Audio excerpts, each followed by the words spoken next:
Manong, ayos tong karinderya nyo ah. Kahit kubo-kubo lang napakasarap ng luto. Kapampangan po ba kayo? Ay, hindi iho. Taga dito lamang ba kayo sa lugar na ito? Bakit ba Webis Santo naghahanap buhay pa rin kayo? Kailangan pong humataw sa trabaho nung para may pampadala sa pamilya. Ah, ganun ba? Eh, saan ba ang tungon yung dalawa, iho? Sa Kapitolyo po nung, doon po yung destinasyon ng mga kargada namin. Malayo pa po ba dito yon? Ngayon lang kasi kami magdi-deliver sa lugar na yan. Ay, naku po. Mukhang magkakaroon kayo ng problema, iho. Dahil kasalukuyang ginagawa ang tulay dyan sa Santa Ines. Hindi kayo pahihintulutang makadaan doon. Lalo na't malaki ang sasakyan na dala nyo. Naku, paano tayo nito, Son? Kung di tayo padadaanin dun, saan naman tayo dadaan? Kailangan namang umikot pa tayo sa kabilang highway. Apat na bayan ang dadaan dun bago tayo makarating dun sa Kapitolyo. Ano ba yan? May balat kaya yata sa puwit pre. Teka nga, magre-report muna ako sa dispatcher natin. Ay, siya, huwag kayong mag-alala. May alternatibong daan naman na pwede nyong tahakin. Ngamot ituturo ko sa inyong dalawa. Yun, maraming salamat nung. Ulog kayo ng langit. Teka, pa-take out pa nga po ng adobong atay. Sarap eh. Samahan nyo na rin po ng 3 kanin. Ikaw Nelson, papabalot ka rin ba? Tindi mo talaga. Kakakain mo lang Pinoproblema mo na agad yung kakainin mo mamaya. Aba, syempre. Mamaya abutin tayo ng alanganin sa daan. Mahirap magutom ha. Siya sige, tara na nga. Ayokong abutin ng Biyernes Santo sa daan. Siya nga pala nung, maraming salamat po. Ay, sige, mag-iingat kayo mga iho. Basta tahakin nyo lamang yung itinuro kong daan.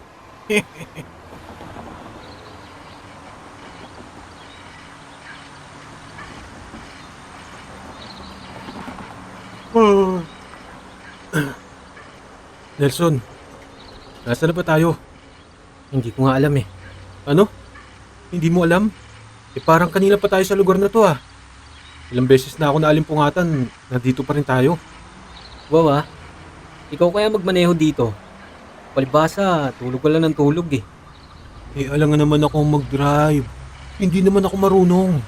Gusto mo bang mamatay agad? Ganon. Sige, mamaya pag nagdiskarga na, huwag kang hihingi ng tulong sa akin. Ito naman, hindi na mabiro Inaantok ka na ba? Gusto mo, magpahinga muna tayo dyan sa tabi. Tado, nawawala na nga tayo, pahinga pa rin nasa isip mo. Isa pa, kailangan ko makarami ng biyahe. Lalo na ngayon, Holy Week. Kailangan ko magpadala kay Mrs. sa probinsya.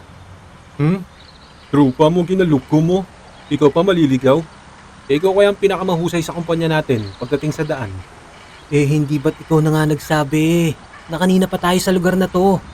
Pare naman, wala namang istiran. Hindi nga. Puta naman. Ayokong abutin ng Biyernes Santo sa lugar na to. Ano ba kasing sinasabi niya sa Google Map? Kanina pa tayo walang signal pre. Sinubukan ko nang bumuelta Pero parang hindi natin marating yung pinanggalingan natin kanina. Puta pre. Ano paglalaroan na tayo ng maligno ah. Balik na rin mo nga yung damit mo.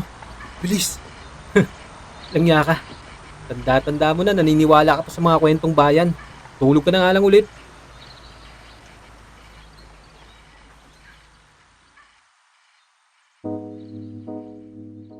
Ako si Nelson at ito ang aking kwento.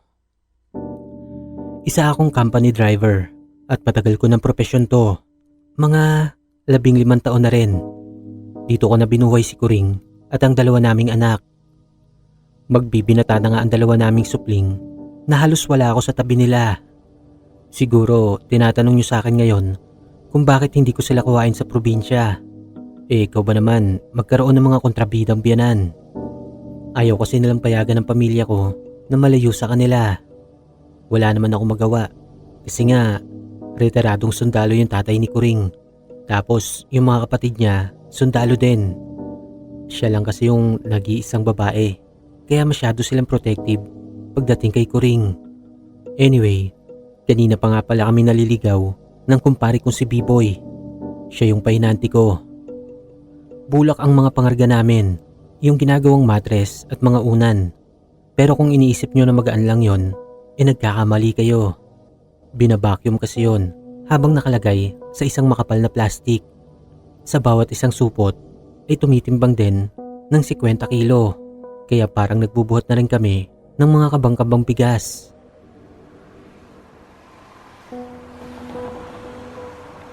Ewan ko ba? Bakit ba kasi ako nakanig sa matanda kanina sa karinderya eh? Nasa 2 oras ko na kasing tinatahak ang mahabang kalsadang ito. Ni isang sasakyan, wala naman ako nakakasabay o nakakasalubong. Kaya nga napagpasyahan ko ng bumuelta kanina eh, para maghanap na lang ng ibang daan.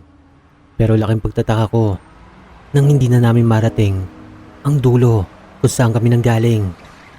5 oras na ang nasayang namin at mukhang hindi na kami makakaabot sa tamang oras ng delivery. Kapag nagkataon, malilintikan talaga ako kay Mr. Lim. Pagpata kasi ng Biyernes Santo ay wala nang pasok ang mga empleyado sa pagdidelivera namin. Kapag nagkataon, Lunes na kami makakabalik ng Maynila. Hindi pwede to. Ilang minuto pa ang lumipas. Pakiramdam ko, namamaligno na kami. Kaya kahit hindi ako naniniwala, ay sinunod ko na ang sinabi ni B-Boy kanina. Nagbaliktad na kami ng suot-suot naming damit. Wala namang mawawala kung gagawin namin yon. At maya-maya nga, ay mukhang naging epektibo naman ang suwestyon ni B-Boy. Dahil sa di kalayuan, ay may natanaw kaming isang babaeng naglalakad. Ayos, may mapagtatanungan na kami. Miss, taga dito ka? Bakit nag-iisa ka?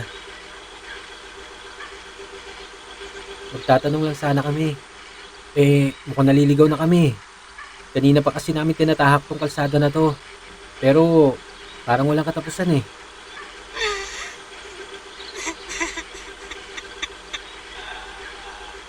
Ha? Miss, ayos ka lang ba? Boy, pre, tulungan mo nga ako. Bakit, pre?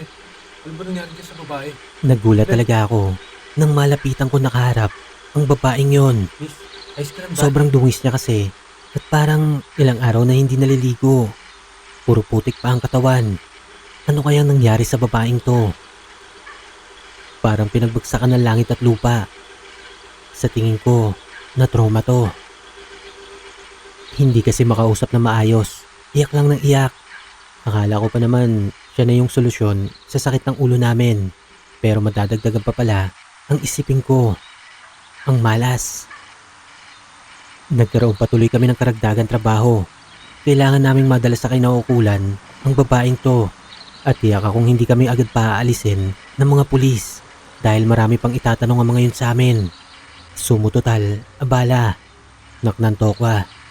Kung alam ko lang na aabutin kami ng Biyernes Santo sa daan, hindi ko na sana kinuha ang biyaheng to.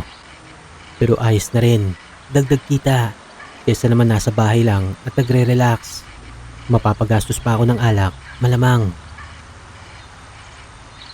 Nagpatuloy lang ako sa pagtahak ng daan pabalik. Saglit kong nilingon ang dalagan na isakay namin.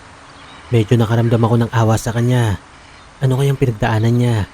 O hindi kaya may sapak lang to sa pag-iisip? Habang nagmamaneho, ay busit na busit talaga ako doon sa matandang may-ari ng karinderya. Kapag nakabalik kami doon, kukumprontahin ko talaga siya. Habang tumatagal tuloy, ay mas lalong nadadagdagan ang pagkairita ko. Lalo na nang nakita kong umilaw ang oil gauge sa dashboard ng truck. Putya, kailan ba matatapos tong kamalasan na to? Boy, boy. Pre, nangyari. Kunin mo nga yung container doon sa likod. Mukhang mag-overheat na naman tong makina eh. Ha? Yung container? Nako. Paano ba to? Anong paano ba to? Kunin mo na. Kailangan natin masalinan yung radiator oh. Pre, nakalimutan kong igiban yung container natin kanina eh. Nagmamadali ka kasi. Ano ka mo? Pakalimutan mo. At ako pa talaga ang sisisihin mo ha. Paano to ngayon? Saan tayo kukuha ng tubig?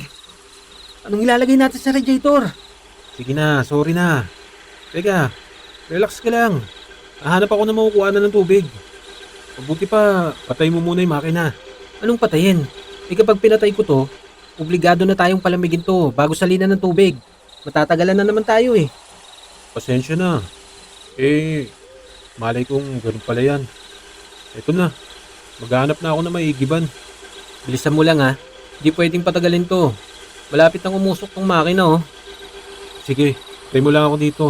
Ako na bahalang manap ng tubig. Ungas talaga tong si B-Boy. Madalas na pasaway. Kung hindi lang ako naaawa sa inaanak ko na bunso niya, ay matagal ko nang pinalitan to. Masipag naman siya, kaso minsan, kabisote din na may ituturing. Alam niya naman na importante yung tubig sa biyahe, kinalimutan pa talaga. Pero yung pagkain niya, laging advance. Ilang minuto pa ang lumipas, hindi pa rin bumabalik si Ungas. Napilitan na tuloy akong patayin ng makina kasi nga malapit nang umusok eh. Saan naman kaya nagsuot yun? Ang malas talaga. Wala na akong nagawa kundi hanapin si B-Boy. Bago ako bumaba ng truck ay nalingon ko muna ang babaeng naisakay namin. Mahimbing pa rin ang tulog nito. Bahala na muna siya doon. Hindi naman siya ang priority namin eh. Ang mahalaga talaga ay ma-deliver namin ang mga items sa tamang oras. At hindi na maaksaya pa ang panahon namin dito. Ilang minuto ang lumipas pero hindi ko pa rin makita si B-Boy. At habang naglalakad ay nakaramdam ako ng pagka-ihi. Kaya lumapit ako sa isang malaking puno doon sa tabing kalsada para magbawas. Pero nagulat ako nang makita kong bangin na pala ang gilid ng kalsada. Hindi ko talaga inaasahan yon. Kung hindi mo kasi papansinin na maigi ay hindi mo talaga malalaman na bangin na pala yon. Kasi nga natatabunan ng mga kapal na sanga at dahon ng mga puno. Nang sinipat ko kung gaano katarik yon, ay nagulantang ako. May natanaw akong van na nakasabit sa nakausling puno sa bangin. Sa tingin ko, bago pa lang yon. Kasi malinis pa yung van. Teka, hindi kaya dyan ang galing yung babaeng naisakay namin? Diyos ko po, baka may mga tao pa sa loob ng van at kailangan ng tulong. Sinubukan kong makababa sa kinaroroonan nun. Pero imposible dahil wala naman akong pwedeng daanan. Sinubukan ko pang tumawag-tawag. Baka sakaling may tumugon sa loob ng van. Pero wala talaga. Maya-maya pa ay nakaramdam ako ng pagkilos ng kung ano. Kaya't agad ako napabalikwas. Baka kasi si B-Boy na yun. Pero sa hindi ko inaasahang pangyayari ay biglang gumuho ang kapirasong lupa na tinatapakan ko. Halos sumiwalay ang kaluluwa ko sa aking katawan sa sobrang takot. Nang tuluyan akong dumausdos paibaba.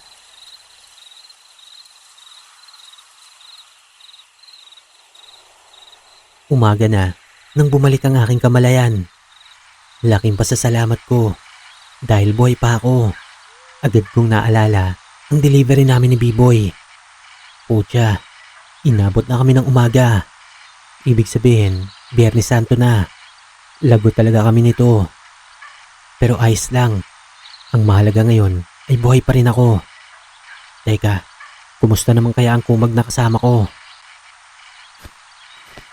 Boy! Boy! Boy! Boy! Himalang maituturing ang pagkakaligtas kong yon dahil hindi pala ako tuluyang nahulog sa ibaba. May kapirasong lupa akong binagsakan kung kaya't nawalan lang ako ng malay at galos lang ang tinamong pinsala. Nang tumingala ako ay napansin ko sa itaas ang van. Parang ang walang tao doon. Tinaha ko ang daan sa kapirasong lupa na tinatapakan ko hanggang sa nakarating ako sa patag na bahagi ng kalupaan. Hindi ko alam kung paano ako makakabalik sa itaas pero bahala na. Kailangan ko makagawa ng paraan. Patuloy lang ako naglakad pero wala pa rin ako masumpungan ni isang bahay. Ano ba to? Penitensya? Sakto kasi Biyernes Santo na. Saglit ako napaisip. Siguro kaya nangyayari sa amin to ay kinakalabit na kami ng Diyos. Matagal-tagal na rin kasi nung huli ako nakapagsimba at madalas ay nakakalimutan ko na rin manalangin. Kapag ipit lang o kaya nasa alanganing sitwasyon gaya nito. Nakadama tuloy ako ng pagka-guilty. Sadya bang ganito ang karamihan sa mga tao? Naaalala lang siya kapag nasa balag na ng alanganin. Sa totoo lang, nahiya ako sa sarili ko ng mga oras na yon, lalo na sa itaas. Pero kinapalan ko na ang mukha ko. Saglit ako nanalangin sa Ama na sana matapos na to.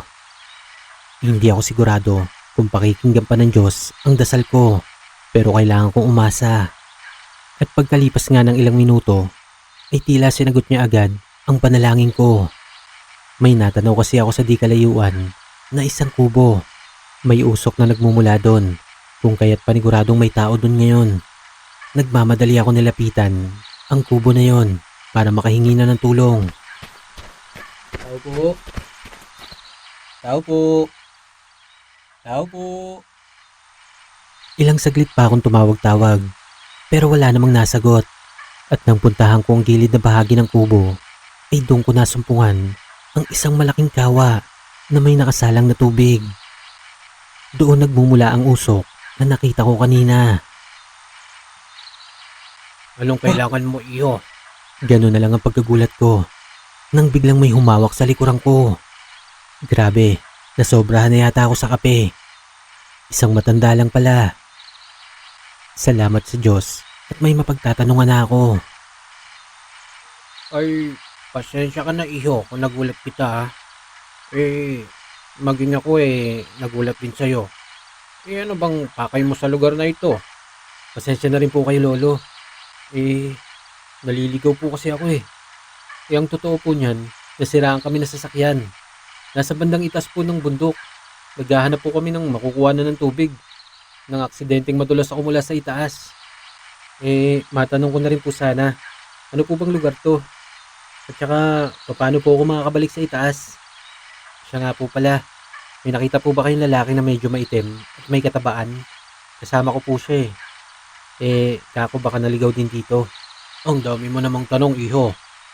Umpisa natin doon sa sinasabi mong sasakyan.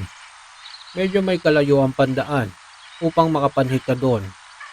At yung sinasabi mo namang kasamahan mo, wala namang nagagawi ditong ibang tao. Then at pumasok muna tayo at magtyaa. Tatanggihan ko pa sana ang matanda dahil nga nagmamadali na ako, pero hindi ko na kinayang tanggihan ang sikmura ko nang mag-umpisa na itong kumalam. Wala na ako nagawa kundi paunlakan na lang ang alok ng matanda. Hinainan ako nito ng tsaa. Ito, iho. Uminom ka muna ng mainit na tsaa. Mukhang gutom na gutom ka na . Tama ba ako? Amot magluluto na ako ng makakain. Saglit na nagpaalam ang matanda upang tignan ang kanyang nakasalang. At pagkalikod nito ay mabilis kong dinampot ang tsaa na nasa harapan ko para inumin na yon. Ngunit bago ko pa maiangat ang kamay ko ay nahagip ng aking paningin ang isang bagay na nasa ilalim ng lamesa. Tinamaan kasi yun ang paa ko, bunsod ng biglaan kong pagkilos. Putya, bakit nandito ang bagay na yon? Hindi ako maaaring magkamali. Yun yung container namin sa truck. At sigurado akong bitbit yun ni B-Boy para paglagyan ng tubig. Bakit napunta dito? Nasa na ang kumpare ko? Hindi ko na tinuloy ang pag-inom ng tsaa. Baka kasi may kung ano pa yon. Bagkus ay sinundan ko ng tingin ang matandang yon. Nakasalukuyang abala na sa paghihiwa ng karne. Sa totoo lang, ay may kabang namuo sa dibdib ko. Inilibot ko ang aking paningin sa loob ng kabahayan na yon. Masyadong makalat sa loob nito at medyo nakakalanghap na ako ng malansa. Nang bahagyang tumalikod ang matanda, ay lakas loob na akong tumayo upang tunguhin ang likod ng kubo. Doon ay tumayo ang balahibo ko nang tumambad sa akin ang ilang pirasong sisidlan na pinuputak din na ng langaw. Hindi ako maaaring magkamali. Doon nga nang gagaling ang naaamoy kong malansa. May bahid pa nga yun ng dugo. Mas lalong tumaas ang tensyon na nararamdaman ko. Kung ano-ano na kasing pumapasok sa isipan ko. Sana naman talaga walang nangyaring masama kay B-Boy. Gano'n na lang ang aking pagkagimbal nang iangat ko ang takip ng sisidlan. Bumungad sa akin ng pira-pirasong karne na tila nakababad sa dugo. Pero ang pinaka nagpatayo ng balahibo ko ay nang mapansin ko ang isang kapirasong daliri at tenga na nakalutang sa dugo. Halos maduwal na ako ng sandaling yon. Anong klaseng tao tong matanda na to? Isa ba siyang kanibal? O aswang? Napabalikwas ako at mabilis kong nahapuhap ang isang kutsilyo. Buo na ang desisyon ko. Kukumprontahin ko na ang matandang yon. Huwag lang talaga siya magkamali dahil hindi ko siya aatrasan. Akmang palabas na ako ng kubo at ang matanda naman ay saktong papasok sa loob nang sabay kaming matigilan. May tinig kasi na umalingaw-ngaw mula sa di kalayuan. Tandang Urba, kumusta ka na? Kumusta ba ka mo? Ano bang ibig mong sabihin, Berto? Huwag ka na magmaang-maangan. Malamang ay dito nagtatago ang taksil na sila Bebang at Tandang Insyong. Hindi ko alam kung ano ang pinagtatalunan nila. Pero pasalamat na rin at hindi agad kami nagpang-abot ng matanda. Kung hindi ay malamang malalagay ako sa alanganin. Ano bang pinagsasabi mo, Berto? At bakit kailangang magtagong magkapatid na Insyong at Bebang? Hindi ba't malayo ang tirahan nila mula dito? Ano bang pagkakasala nila, ha? Bakit parang galit na galit ka? Alam kong malapit ka sa ang kanila, Urba. At malamang ay kasabot ka sa pag-aaklas na ginawa nila gabi. Tinangay nila ang mga bihag at ang alay. Malapit nang sumapit ang 3:00 ng hapon. Kapag hindi na ibalik ang mga kinuha nila, ay pare-pareho tayong mananagot sa Panginoong Baal. Kaya't makipag-kooperasyon kayo. Kung ayaw mo dito na matapos ang buhay mo. Akmang aatake na ang mga kalalakihan mula sa labas ng bahay ng matanda nang biglang may dumating pang ilang kalalakihan at tila pumagitna sa nagtatalong dalawa. Itay, Berto, anong ibig sabihin nito? Wala kaming kinalaman sa pag-aaklas na sinasabi mo. Ang katunayan, naghahanda na rin kami para sa pista. May mga nakahandang karne na dito upang dalhin mamaya sa kapistahan. Sinungaling! Malamang ang mga kinatay nyo ay ang bihag na huli namin at nagbabala kayong magsagawa ng sariling ritual na kayo-kayo lang ang makikinabang. Teka, hanggang dyan lang kayo, Berto. Wala na akong magagawa kung ayaw nyo kami paniwalaan. Pero isang hakbang mo pa ay mapipilitan na kami ipagtanggol ang aming mga sarili. Mukhang wala na kaming mapipiga sa inyo. Kung gayon, umanda kayong mamatay.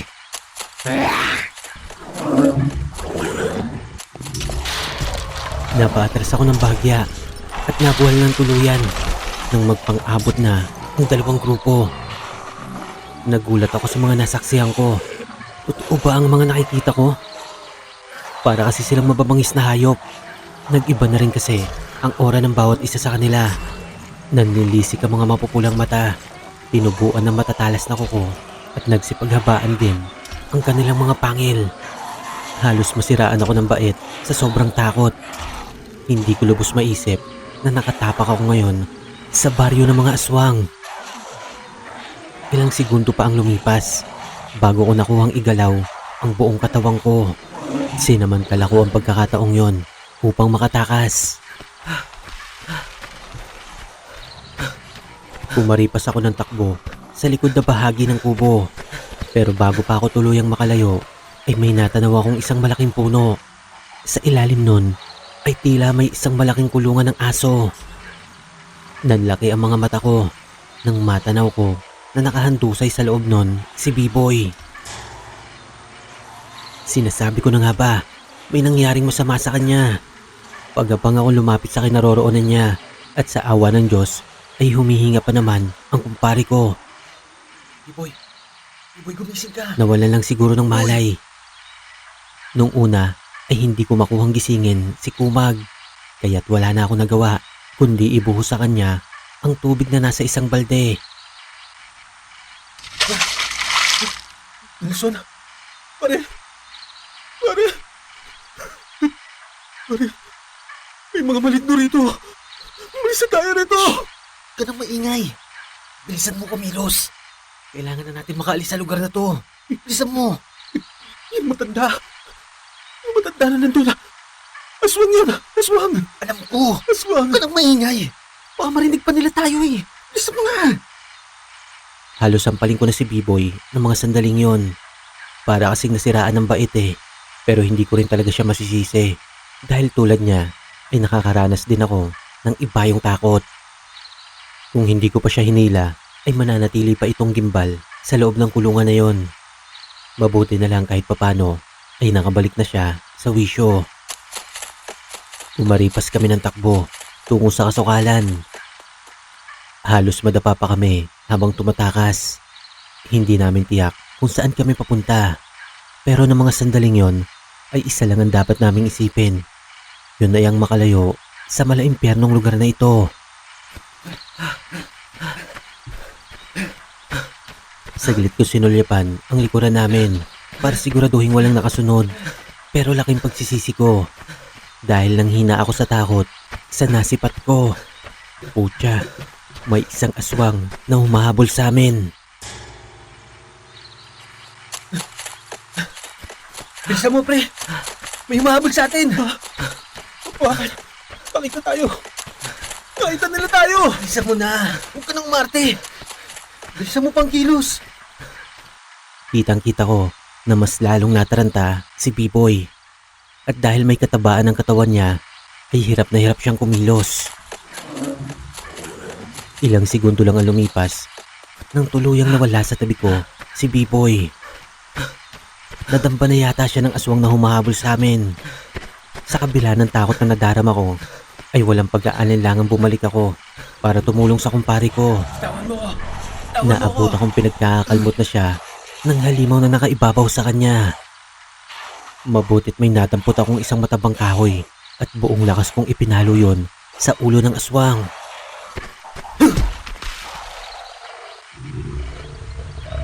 Shit, mukhang mali pa yung ginawa ko.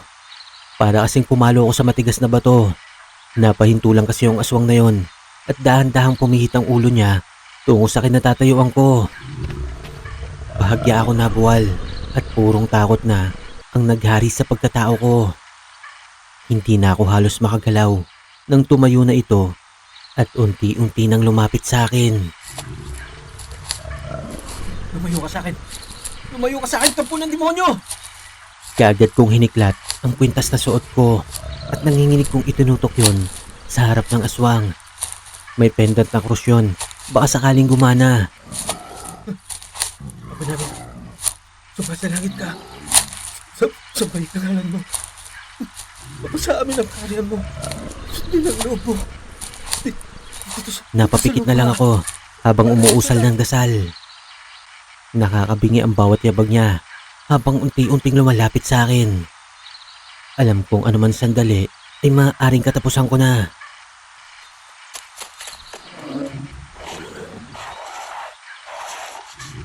Nagulat na lang ako dahil imbis na pag-atake ng aswang ang maramdaman ko, ay biglang may humila sa akin, papatayo. Nang imulat ko ang aking mga mata, ay nakita ko na si Bibo yon. Sa pagkakataon na ito, ay ako naman ang tila natulala at si Biboy naman ang pilit na umaakay sa akin. Napatitig na lang ako sa dalawang aswang na kasalukuyan na nagpapambuno. Hindi pala natuloy ang pag-atake nun sa akin nang bigla siyang dambahin ng kalaban niya na kapwa niya rin aswang. Nelson, ano ka ba? Bakit nakatulala ka pa dyan?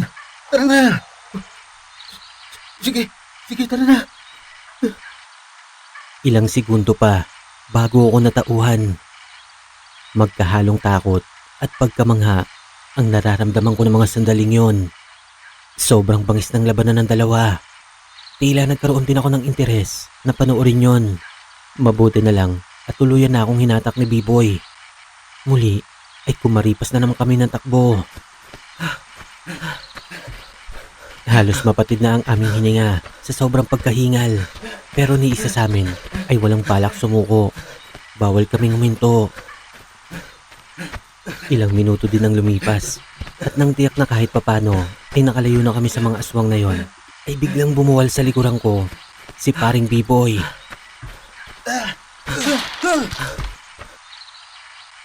Tila may dumamba na naman sa kanya.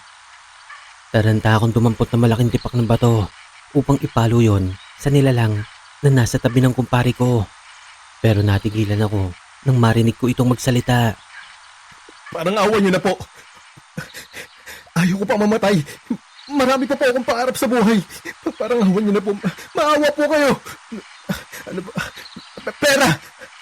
Gusto niyo pera? Marami akong pera. Kahit magkano ibibigay ko, huwag niyo na akong kakainin. Parang awan niyo na po. Sino ba ang binatang to? Malamang ay biktima rin ng mga aswang. Takot na takot kasi siya. At malamang ay napagkamalan pa kami mga halimaw. Mabuti na lang talaga at hindi ko agad na ipalo ang nadampot kong bato. Dahil kung nagkataon ay baka nakapatay ako ng tao. Ano ba palagay mo sa amin? Mga aswang? Tumayo ko nga dyan.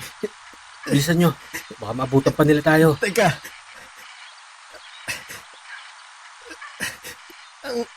Ang ibig niyong sabihin, mga tao kayo. Hindi kayo mga aswang. Kung gayon, nandito kayo para iligtas kami. Hoy, pero sasabihin ko sa'yo ha, sumunod ka na lang sa amin kung gusto mong pang mabuhay. Teka lang, Son. May sugat siya, oh. Hindi makakatakbo ng maayos to. Alalayan na lang natin. Naku po. Bilisan mo kilos mo bata ha. Hindi tayo pwedeng maantala dito. Buhay ang nakataya dito. Salamat po. Putya, another pasakit na naman. Sana lang talaga hindi pa tuluyan nagkapatayan yung dalawang aswang kanina. Dahil kapag nagkataon ay paniguradong maaabutan nila kami dito sa kagubatan. Wala na kaming nagawa ni B-boy kundi akayin ng binatang nabangga niya. Hindi rin naman kasi namin maatim na basta na lang pabayaan to.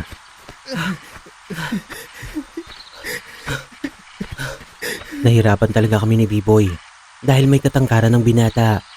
Tapos mas malaki pa ang katawan niya sa amin. Kaya mas lalong bumagal ang pagkilos namin tatlo. Dumating sa punto na hindi na talaga namin kaya magpatuloy. Kaya't kinakailangan na namin magpahinga kahit sandali. Sandali lang, boy. Hindi ko na kaya. Pahinga muna tayo. Dito tayo sa tabi. Nang akmang uupo na ako para magpahinga, ay nagulantang kami. Nang biglang may aswang na naman na dumamba sa akin.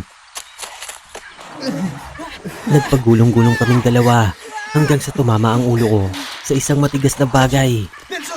Napansin ko pa ang paghila ni B-boy sa aswang na yon. Nakasalukuyang nakadagan sa akin bago pa tuluyang mawala ang aking kamalayan.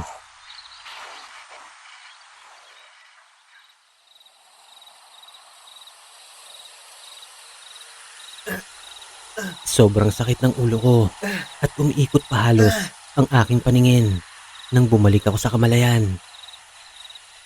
Nasalat ko rin ang malapot kong dugo nang tumulo yun ng bahagya mula sa aking ulo. Bunsod siguro yon ng pagkakabagok ng ulo ko kanina. Napabalikwas ako ng bangon nang maalala ko ang mga nangyari. Nilingon ko ang kapaligiran pero wala si B-boy. Ganon din ang binatang inakay namin. Pati na rin yung aswang. Ano kaya nangyari sa kanila? Diyos ko po, sana ligtas sila. B-boy! B-boy! B-boy! Sinubukan ko pang tawagin ang pangalan ng kumpari ko habang tinatahak ang masukal na daan pero wala akong tugon na nakukuha. Hindi ko alam ang gagawin ko ng mga sandaling yon pero hindi ako pwedeng sumuko. Kailangan makaligtas ako. Sa kabila ng takot ay nagpatuloy ako sa pagtakbo at sa awa ng Diyos ay nakita ko na sa bandang dulo ng daan ang konkretong kalsada. Nagmamadali akong tinahak ang paakyat na daan dahil sigurado ako na doon ko makikita ang truck na naiwan namin. Sana lang talaga nauna na sila B-boy sa truck. Dahil kung sakaling nasawi na siya, ay hindi ko alam kung paano ko yung ipapaliwanag sa kumari ko, lalo na sa mga anak niya. Panigurado kasi nga hanapin siya sa akin ng mga yon. Maya-maya pa ay nakahinga ako na maluwag. Nang sa di kalayuan ay naaninagan ko na ang sasakyan namin. Sa kabila ng pagkahingal ay mas lalo ko pang binilisan ang pagtakbo. Pero nagulat na lang ako nang makita ko ang binatang lalaki na nasa tabi ng daan. Nakahandusay na ito at tila wala na ring malay. Nagmamadali ko siyang ginising. Baka sakali kasing alam niya kung nasaan si B-boy. Gising. Bata, wising ka dyan. Nasaan na yung kasama natin kanina? Nasaan na si paring B-boy? Bata, gumising ka. Kuya, kuya yung kasama natin kanina. Iniwan niya ako kanina. Ano? Si B-boy? Mangiiwan? Sabihin mo nga sa akin, ano ba nangyari?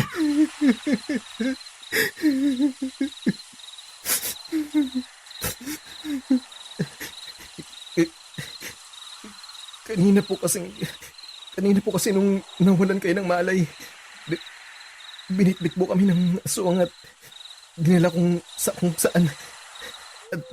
At nung akmang kakainin na siya ng halimaw na yun nakuha ko pong hampasin ng bato yung aswang. Sa galit nung sa akin ako naman ang pinagbalingan tapos sinakal ako. Humingi ako ng tulong kay kuya. Yung ano po, yung kasama niyo po. Pero iniwan niya ako. Sabi niya, pasensya na daw pero bahala na daw tayo sa buhay natin. Ano nga po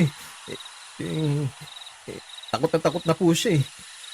Tapos ang natatandaan ko na lang po inihagis ako sa malayo ng aswang na yun. Tapos hanggang sa itong hapon, maaga pa nga po ako papunta dito. Ganun ba? Ba to? Buko talaga tong taon to. Saan naman kaya nagsuot yun? Naku naman talaga. Ano? Kaya mo na bang tumayo? Halika. Malapit tayo sa sasakyan namin dito. Hindi lang pala kayo mga lampa, kundi mga bobo din. Naniwala kayo kagad sa palusot ko. Kahit na ang totoo, ay tinulak ko yung kasama mo sa bangin. Kasama nung hinayupak na aswang na umatake sa'yo kanina. Total nawalan ka naman ng malay kanina kaya iniwan na kita. Pero bago ako habulin ng aswang ikaw muna ang lapain nila. Pero kita mo nga naman nakaligtas ka pa rin pala. Pero sakto yan para may umakay sa akin. Sobrang sakit na kasi ng sugat ko sa paa. Ano yun? May sinasabi ka ba? Wala po kuya. Sabi ko po medyo masakit talaga yung sugat ko. Hindi ko na kayang lumakad pa Huwag ka mag-alala. Malapit na yung sasakyan namin. Konting tiis na lang. Sa totoo lang, hinang-hina na ako ng mga sandaling yon. Pero hindi ko naman pwedeng iwan tong binata. Cargo de konsensya ko pa kapag napahamak to. Pero nagtataka naman talaga ako. Ako, iiwan ni B-boy. Kilala ko ang ungas na yon. Sa tagal ba naman ng pinagsamahan namin, imposibleng iwan ako nun. Babalik at babalik yon. Pero bakit ganon? Ilang oras na rin kasi ako nawala ng malay. Pero hindi pa rin siya nagbabalik. Otsa, hindi kaya napahamak na siya ng tuluyan? Kailangan ko na makaalis sa lugar na to at makahingi ng tulong. Wala rin naman kasi ako magagawa kung ako lang ang mag-isa na maghahanap sa kanya. Nang makarating na kami sa truck, ay dali-dali kong isinampa si Andrew. Yun nga pala ang pagpapakilala niya sa akin habang inaakay ko siya kanina. At nang makasakay na rin ako, ay agad kong napansin na nawala na sa loob ang babaeng isinakay namin kanina. Saan naman kaya nagtungo yun? Ewan, bahala na nga siya. Alangan namang hintayin ko pa siya dito. Kaagad kong pina-start ang sasakyan. Alam ko naman na tatakbo pa ito kahit kulang sa tubig. Isa pa, nakapagpahinga na rin naman ang makina at palusong din ang daan. Siguradong makakalayo pa kami.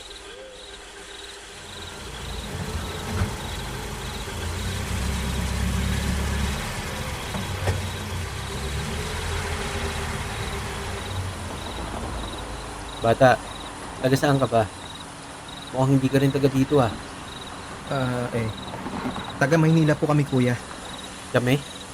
So ibig sabihin may mga kasama ka pa? Opo. Nasaan na sila? Papunta sana kami sa isang outing ng maligaw kami sa lugar na ito at tuluyang na aksidente. Doon ko na napagtanto, sila Andrew pala ang nagmamay-ari ng van na nakita ko. Kinuwento niya rin sa akin ang mga nangyayari sa kanila sa piling ng mga aswang. Napagtahi-tahi namin ang mga pangyayari. Biyernes Santo na nga pala ngayon at pista ng mga aswang sa lugar na to. Sa hindi namin maipaliwanag na dahilan ay nagkakagulo sila. Parang may hidwa ang nagaganap sa pagitan ng mga angkan nila.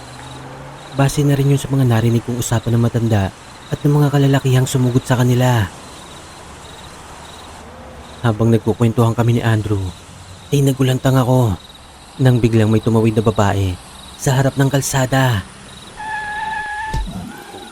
At kasunod nun, ang isang nilalang na tuluyan ko nang nasagasaan. Shit, nakapatay pa yata ako. Gano'n na lang ang pagkagimbal namin ni Andrew nang biglang sumampa sa gilid namin ang babaeng yon. Hindi ko inaasahan pero siya yung naisakay namin na madungis na babae. Kuya! Kuya, buksan mo ang pinto! Jessa? Hinahabol ako ng mga aswang! Jessa, buhay ka! Dali-dali kong binuksan ang pinto ng truck pero sa hindi ko malamang dahilan ay hinawakan ni Andrew ang kamay ko. Kuya Nelson, huwag na huwag mong papapasukin ang babae niyan. Ano ba yung sinasabi mo? Magkakilala kayo? Ibig sabihin, kasama mo siya? Walang niya ka talaga, Andrew. Pagbabayaran mo ang lahat ng ginawa mo. Kuya, huwag kang maniniwala dyan. Isa na siyang aswang. Kitang-kita ko kung paano siya nahawa sa mga halimaw na yun. Paano nangyari yun? Eh, naisakay namin yan kahapon eh. Hindi naman siya nag-iaswang eh. Kuya, huwag kang maniwala sa taong yan. Pupunta sa manang ugali niyan. Ipinain niya ako sa mga aswang. Para makatakas siya. Sinungaling kang babae ka! Kuya, please, paandarin mo na ang sasakyan. Baka may makakasama pa yung babae niyan. Mamamatay tayong pareho sa lugar na to. Sige na kuya, paandarin mo na! Buisit, hindi ko na alam kung sinong paniniwalaan ko sa dalawang to. Pero muli ko naalala ang sinabi ni Andrew kanina. Putek, mukhang nagsisinungaling nga siya. Oo nga't may pagkaunga si B-Boy. Pero ni minsan, hindi niya ginawang iwanan ako sa hirap at ginawa, lalo na sa mga away. At dahil doon, kaya't mabilis ko napagpasyahan na buksan na ang pintuan. Dahil kung totoong aswang ang babaeng ito, edi dapat nung una pa lang, inatake niya na kami. Okay na sana ang lahat, pero bago pa makasampa ang babae, ay biglang may humatak sa kanya. Bitawan mo. Hindi ko alam kung bakit, pero kusang gumalaw ang katawan ko para iligtas ang babaeng yon. Sinubukan kong makipagbuno sa dalawang aswang na umatake sa kanya. Buti na lang talaga at may tubo akong palagi nakasukbit sa pintuan ng truck. Kahit papano ay may naggamit akong panghampas sa mga halimaw na yon.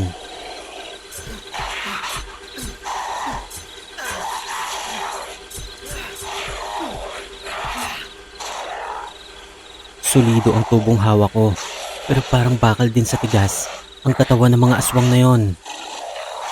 Sa kabila nun, napansin kong kahit papano ay iniinda nila ang bawat pag-ataking pinapakawalan ko, lalo na kapag tinatamaan sila sa ulo. Naawa talaga ako sa babae dahil puro kalmot na rin ang inabot niya at yun ang nagbigay sa akin ng tapang upang ipagpatuloy ang laban. Saglit na natigilan ng dalawang aswang habang nakatutok sa kanila ang tubo na dala ko. Sinamantala naman ng babae yon upang makatayo at mabilis na tumungo sa likuran ko. Pagod na akong tumakbo sa inyo. Inubos nyo na rin yung takot ko eh. Sige, subukan nyo. Magkakamatayan tayo dito.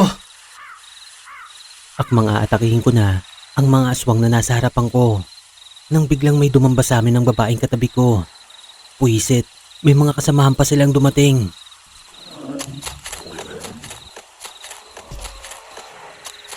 Nagpagulong-gulong pa kami sa kalsada hanggang sa tuluyan ko nang mabitawan ang tubong tangan ko. Damang-dama ko ang bangis at lakas ng aswang na kasalukuyang nakaibabaw sa akin. Nakita ko rin sa tabi ko ang dugo ang dalaga. Nanlulupaypay na ito at hindi na rin halos makagulapay. Wala na akong nagawa kundi ang mapapikit na lang nang umarko na sa ere ang matatalas na kuko ng aswang na yon tungo sa leeg ko. Wala na, finish na. Gano'n na lang ang pagtataka ko nang parang gripong sumambulat sa mukha ko ang dugo ng aswang na yon. Nang idilat ko ang aking mga mata ay tumambad sa harap ko ang isang matulis na dulo ng sibat na kasalukuyang nakatagos na sa katawan ng aswang. Kasunod nun ay narinig ko ang boses ni B-Boy. B-Boy, pre, buhay ka. Oo naman pare, hindi pa tayo pwedeng mamatay dito. Baka nakakalimutan mo may delivery pa tayo. Baka masibak tayo sa trabaho. Ungas talaga tong kumpare ko. Nasa bingit na kami ng kamatayan ay nakukuha pang magbiro. Nang sinulyapan ko ang iba pang mga aswang ay muli na naman naglaban-laban ang mga yon. May dumating na naman kasing ibang grupo. Mabuti na lang talaga may digmaang nagaganap sa mga angkan ng mga aswang na yon. Malaki ang naiambag ng pangyayaring yon upang patuloy kami makaligtas. Dali-dali kong itinayo ang dalaga at inakay namin siya ni B-Boy. O pre, bakit ka pupunta? Parang Nelson, huwag na tayo bumalik sa truck. Masyado ng delikado.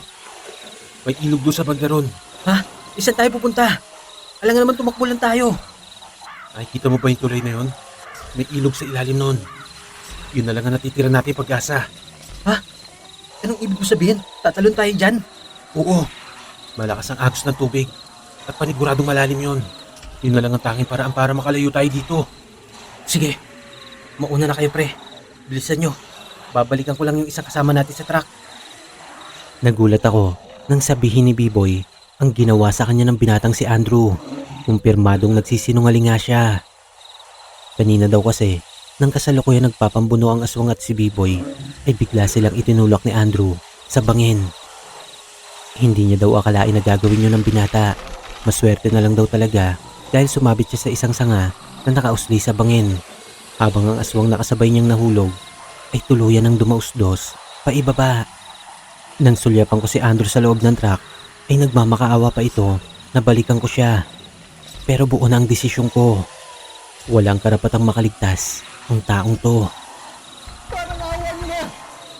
Huwag niyo kong iwan dito! Jessa! Kuya Nelson! Habang abala at nagpapataya ng mga aswang, ay sinamantala namin ni B-Boy ang pagtakas. Pinagtulungan na naming buhatin ang dalaga tungo sa tulay na may ilang metro din ang layo sa amin. Walang pag-aalinlangan namin nilundag ang kataasan nun. Mabuti na lang talaga at parehas kaming sanay lumangoy ni B-Boy dahil may kalaliman ng ilog na yon.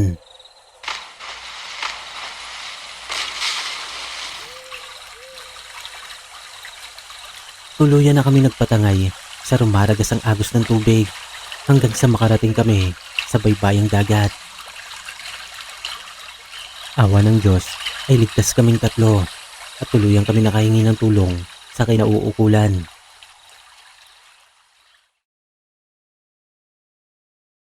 Sa wakas ay tuluyan na kami nakaligtas mula sa malaimpyernong lugar na yon. Nakiusap sa amin ng dalagang si Jessa na wag nang ilahad pa sa kinauukulan ang mga nangyari sa amin. Ayaw niya na raw kasing bumalik pa sa malaimpyernong lugar na yon, kaya't nagpasya na rin ito na magpaiwan muna malapit sa police station. babalikan na lang namin siya doon. Kami naman ni B-Boy ay nagpatulong sa mga pulis na mabalikan at makuha ang truck namin. Nagdahilan na lang kami na may mga grupo ng kalalakihan na humarang sa amin. Siyempre, pag-aari ng kumpanya yon at hindi namin maaaring basta iwan na lang yon. Medyo pinagtawanan pa nga kami ng mga pulis dahil wala naman daw grupo ng mga rebelde sa lugar nila. At nang samahan nila kami ay nakita nga namin na nandun lang ang truck namin. Wala namang bahid ng karahasan na naganap sa paligid nun. At ang lubusan pa naming ipinagtataka ay napakaikli lang pala ng kalsada na yon. Hindi katulad noong una na halos wala ng katapusan. Bakit daw kasi doon kami dumaan? Wala namang kasing shortcut doon. At hindi daw totoo na ginagawa ang tulay ng Santa Ines. Sinubukan naming daanan ng kubo-kubong karinderya nang matandang nagturo sa amin ng daan na yon. Pero wala na kaming naabutan doon, kundi luma at sira-sirang kubo. Maya-maya pa ay muli naming binalikan si Jessa para maisabay na namin pabalik sa Maynila.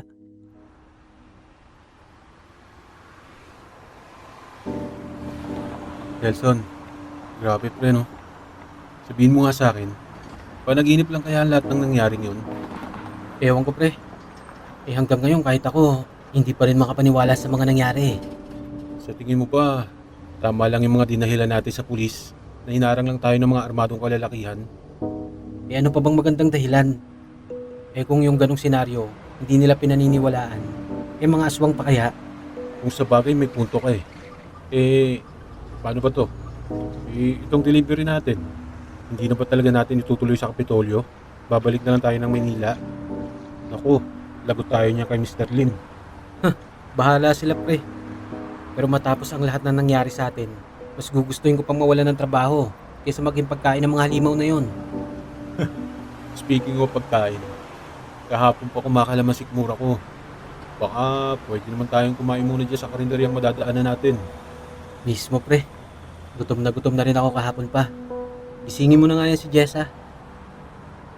Maya-maya nga ay may nadaanan kaming karinderya. Kaya't dali-dali kaming pumarada sa tabi nito upang makakain na. Grabe parang Nelson, nanginginig na ako sa gutom. Galit-galit muna tayo Teka nga, wala ba sausawan dito? Manang, meron ba kayong kalamansi dyan? Ihahalo ko lang dito sa toyo. Manang, meron po ba kayong kalamansi dyan?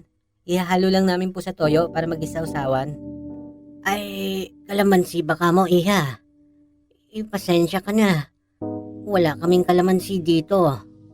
Bawang po at asin. Meron po ba? Ihahalo na lang po namin sa suka. Ay, kinalulungkot ko. Wala na rin kami ng mga yan. Naubusan na kasi. Ano bang klaseng karinderya to, Manang? Ba't wala kayo ng mga yan? Pre, hayaan mo na. Huwag na kayo magsawsawan. Talo-talo na yan. Nakakahiya tuloy kay Manang Tumataas na yung boses mo Gusto ko kasi may sausawan tong isda Auring, ano bang problema dyan at may kumusyon akong naririnig doon sa loob? Ay, wala naman Pandoy. Naghahanap kasi sila ng kalamansi. Ay, kalamansi baka mo. Pasensya na kayo mga iho. Hindi uso dito ang Biglang natigilan ng matanda nang akmang lalapit na ito sa amin. Gaya niya ay natulala rin kami. Nang magtama na ang mga mata naming tatlo nila B-Boy.